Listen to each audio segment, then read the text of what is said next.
Olivia finally finished washing the last dish from a large pile of dirty dishes and breathed a sigh of relief. She wiped her sweaty forehead with the sleeve of her robe. She had been working at the fancy restaurant, the King's Crown, for the past 2 months. The work there was nonstop. Olivia's responsibilities included not only cleaning the kitchen, but also taking out the garbage and doing the dishwashing. She also had to sweep the patio of the restaurant every morning, since the janitor only cleaned the main entrance of the establishment. Despite all of her responsibilities, Olivia was only paid a modest salary. It was just enough to support her 2 children and pay for her rented housing. By the time she came home in the evening, she was too exhausted to cook or help her kids with their homework, but she had no choice but to push herself more for the day. This difficult situation was a result of her being a single mother. Growing up in an orphanage, Olivia always dreamed of having a big, loving family. After graduating, she was fortunate to meet her soulmate, Wyatt, a kind and caring person. They got married and eventually had twin boys, Noah and Liam, who became the most precious treasure in their family. Despite working tirelessly as a taxi driver, Wyatt struggled to provide for his family as his own parents were unable to offer any support due to their alcoholism. Despite the challenges, the young family did their best to make ends meet with the money Wyatt earned from cab driving. Since she couldn't afford to leave her kids and find work, the financial responsibility of supporting her family fell solely on Wyatt.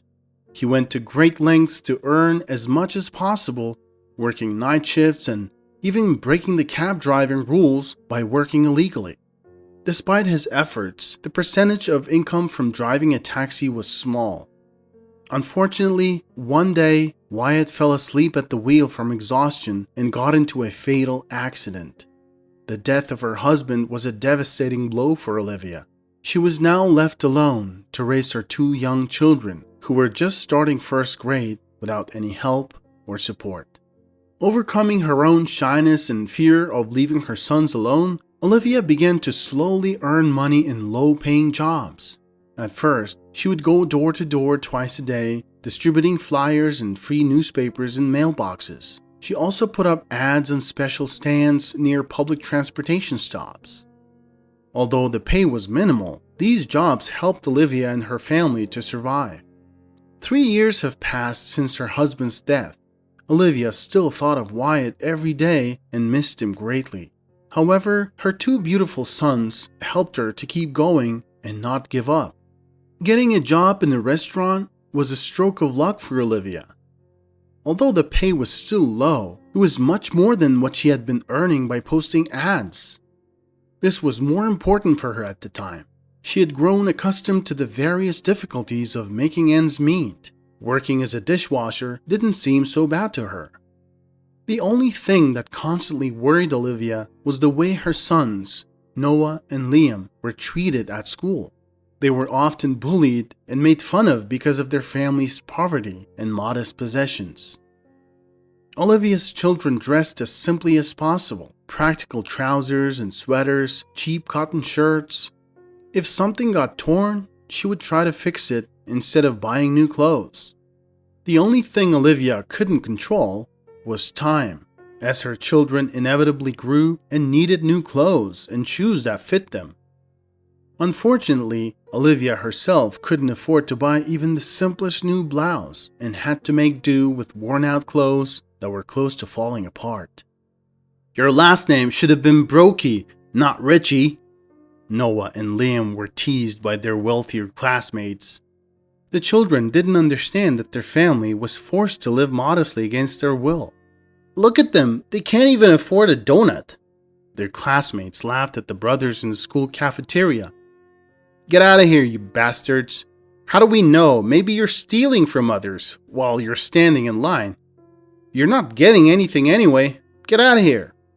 It was very painful for Olivia to hear such accusations against her children, but the school administration was indifferent. "We don't know why the other kids are behaving like that. Maybe your children did something to provoke them," they said.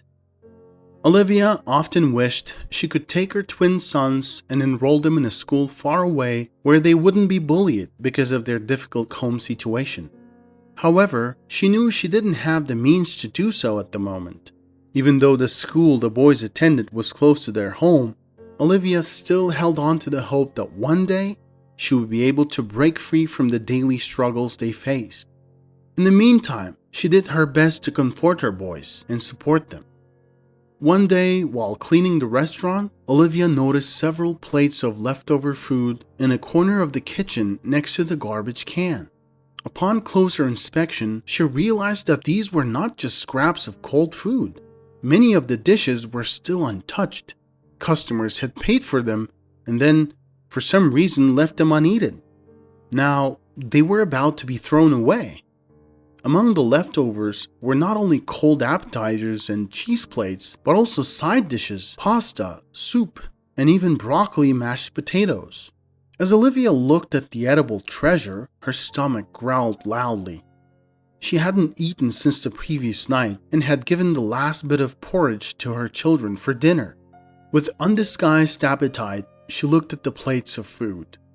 After a moment of thought, she quickly took out a couple of empty plastic containers from the refrigerator and began to transfer the leftover food into them. Today, my children will not go hungry or have to eat thick porridge with water again, she thought. Today they will eat until they're full, she was excited. That evening, the Ritchie twins got to taste cheese and real meat sausage. They devoured the containers of treats that their mother had brought for them with incredible speed. Olivia, on the other hand, wept with happiness, seeing the healthy color and flush slowly appearing on the pale and thin faces of her children. She could only swallow a couple of spoonfuls of vegetable puree as she was overwhelmed with emotions. From then on, every evening, Olivia would discreetly take away the dishes that the restaurant guests had barely touched and bring them home to feed her sons. She would only take what the guests had clearly refused to eat and never took what was prepared for future service. She knew that the customers who refused the food they had paid for wouldn't ask for it again. The main patrons of the King's Crown were usually very wealthy people for whom the cost of a refused dish was insignificant. They could spend hundreds of dollars in one evening in a restaurant and not consider it a significant expense. One day, Olivia took in a stray dog that she had found in a garbage yard near her house. Cooper was very handsome and obedient. His shaggy ears were constantly twitching in different directions as if he was trying to catch all the sounds around him. His black eyes shone defiantly whenever he saw Olivia or her twins. At first, Olivia had simply fed the poor animal on the street, but her children eventually convinced her to take him home, especially since she had grown attached to him. Chef Fred and the waitresses at the restaurant laughed at Olivia. They didn't know she had children and thought she was taking the food home for her dog. "God, she's like a skeleton herself," Fred would sometimes joke. "It would be better if Olivia herself ate something. She just gives everything to her dog." For several months, everything went well, until the King's Crown changed hands. A man named Stephen Brooks became the new owner of the restaurant. He was young and ambitious, but had an obsessive desire to control everything and everyone. As a businessman, he was afraid that his restaurant would be constantly robbed by his own employees, and that's why he moved from the big city to the province, trying to prevent theft before it could happen. Mr. Brooks installed several video cameras throughout the establishment and personally monitored the employees when he had the chance. One evening, while staying late at work, he saw on the monitor how Olivia was taking leftovers of food that customers had not finished. He saw her putting them in containers and leaving with them. Outraged by what he saw as her audacity, Steve immediately summoned the chef and pointed to the video, and then he started questioning him. "What the hell is this, Fred?" the owner asked, clearly upset. "I gave you the raise you asked for, and this is how you repay me?" handing me a pig in a dishwasher's robe? Why is this woman taking food out of the kitchen so easily? Did you let her?" The chef turned pale. He did not expect the owner to be so angry over some food. "Well, Mr. Brooks," Fred began hesitantly. "I mean, we got paid for that food. These leftovers were just going to be thrown away in the morning. At least now she'll be able to feed her dog." Then Fred seemed to have an epiphany and quickly added, "You know what? I don't know. Olivia is almost always the last one to leave, so I don't know, we should check on her." The chef eloquently fell silent. Mr. Brooks let Fred go and began to ponder. The only way to stop the increasing thefts would be for him to personally confront the dishwasher and shame her. If need be, he would even threaten her with firing. Determined to get to the bottom of things, the businessman located Olivia's home address, got into his car, and headed straight to her house. On the way, he spent a long time rehearsing his speech, in which he would berate the woman for her petty theft. So he pictured himself saying, "What were you doing there, young lady? How can you so easily take and steal food from the restaurant kitchen?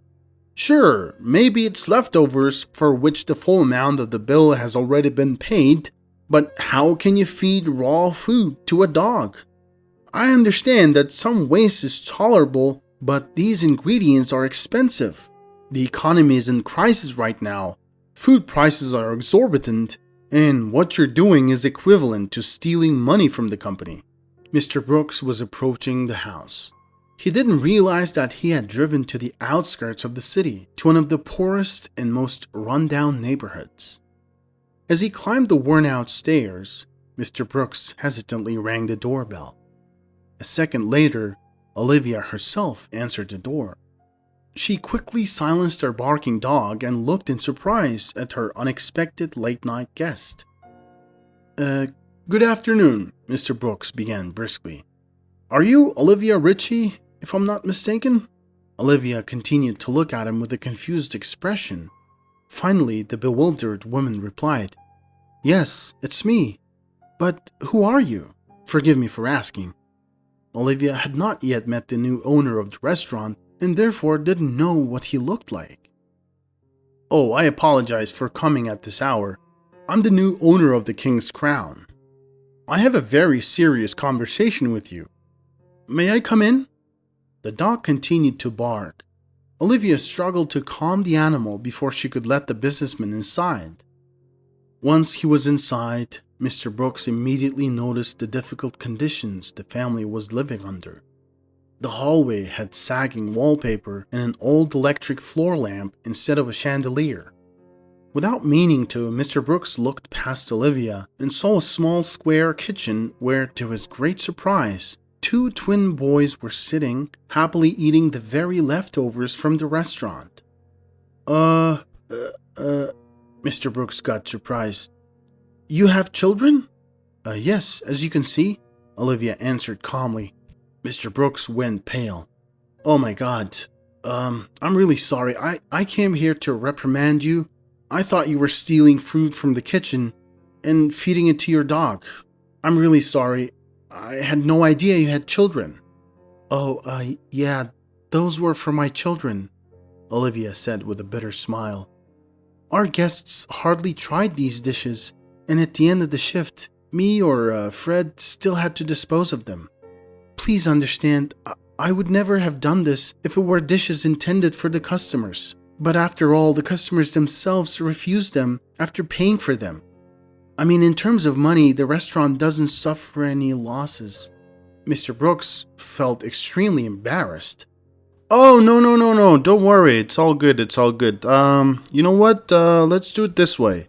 Let me just go, and I'll see you tomorrow, okay? And I'm really sorry again for bothering you this late. Yeah, take care, guys." He apologized humbly and left Olivia's apartment quietly. The following day, Mr. Brooks decided to do something he has never done before. That day, he woke up early and was in a great mood. He was excited about work, since the restaurant was something he really enjoyed growing. he put on his best outfit, as he was accustomed to doing it whenever he was in a good mood. As he arrived at the restaurant, he immediately headed for the kitchen. Everybody was doing their jobs. Fred was quickly giving orders to other workers to prepare salads and sauces. Miranda, who was one of the oldest waitresses, greeted Mr. Brooks with her broad smile. "Good morning, Mr. Brooks. Would you like a hot chocolate as usual?" she asked. "No, I'm good today. I'll actually take wine, but later." "You look special today," Miranda said. "Thanks. I feel special." Mr. Brooks normally did a briefing every morning with all the staff, but today he headed straight to the kitchen. As Olivia was dealing with another pile of dishes, Mr. Brooks walked in and asked her to come to his office. Olivia's heart dropped. She didn't know what was going to happen. She made eye contact with Miranda, who just smiled back at her. "Don't worry, I don't think he's going to fire you. I'll tell you more, he kinda seems different today." Olivia knocked on Stephen's office and asked if she could come in. There was a loud sound inside his office as he jumped out from his desk and ran to the door. "Hi, yes, Olivia, please come in. Take a seat. How are you today?" "Can't complain. Got a pile of dishes I gotta do?" "Of course. Hey, listen, I apologize for last night, once again." "Don't worry, it's alright. Thank you for letting me take the leftovers. It's really helping me a lot." "Oh man, I think you shouldn't take the leftovers anymore, Olivia. In fact, you know what? I'll take care of the food for your kids, alright?" "Oh, Mr. Brooks, you don't have to." "Olivia, call me Stephen, please. And please, take this." He handed her an envelope with cash. "Is this my salary? I think it's too much and it's only the beginning of the month." "No, that's your bonus, for doing so many dishes." Olivia knew that she really needed the money, but she felt so embarrassed at that moment. She asked Stephen if there's more work she can do in the restaurant to pay back, to which Stephen said, "There is something you can do for me.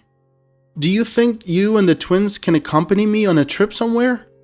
Long story short, she came out of Stephen's office beaming with light. Miranda noticed it and smiled gently. From then on, Stephen tried to help her all the time. Eventually, the dishwasher and the restaurant owner developed more serious feelings for each other.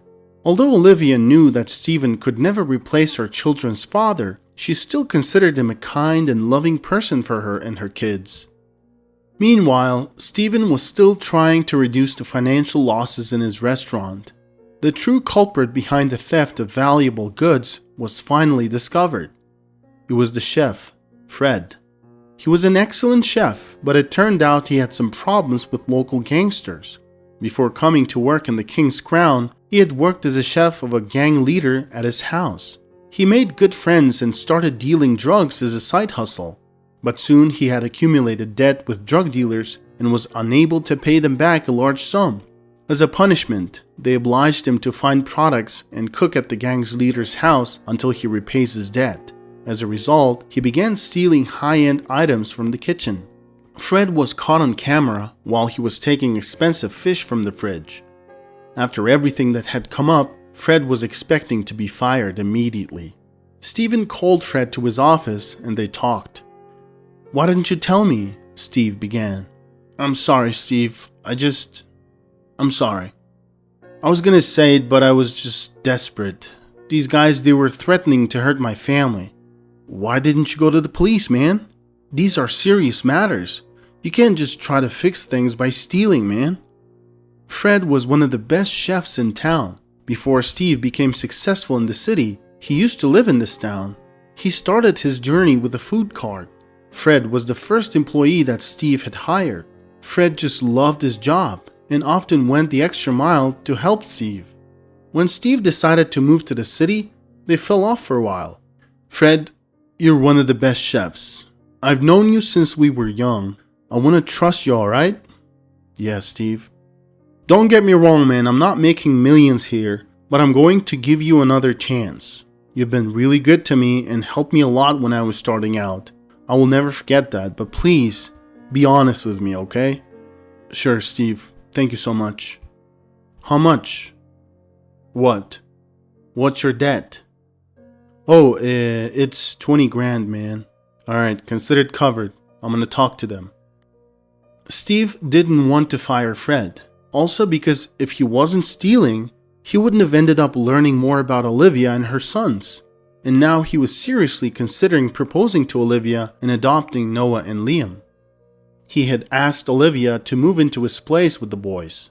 They all now lived together in a large, spacious apartment. Stephen's heart was completely healed as he had divorced his wife 6 months ago because she cheated on him with his business partner. Now, after some time, the businessman was ready for a serious, genuine relationship, and so he decided not to go too far and chose the pure and honest love of Olivia. What are your thoughts on the story and characters? How would you handle things differently? Share your thoughts as they may be helpful for those experiencing difficult times. If you enjoyed the story, please consider liking and subscribing for more stories. Click the notification bell button. Thank you, and we'll see you soon.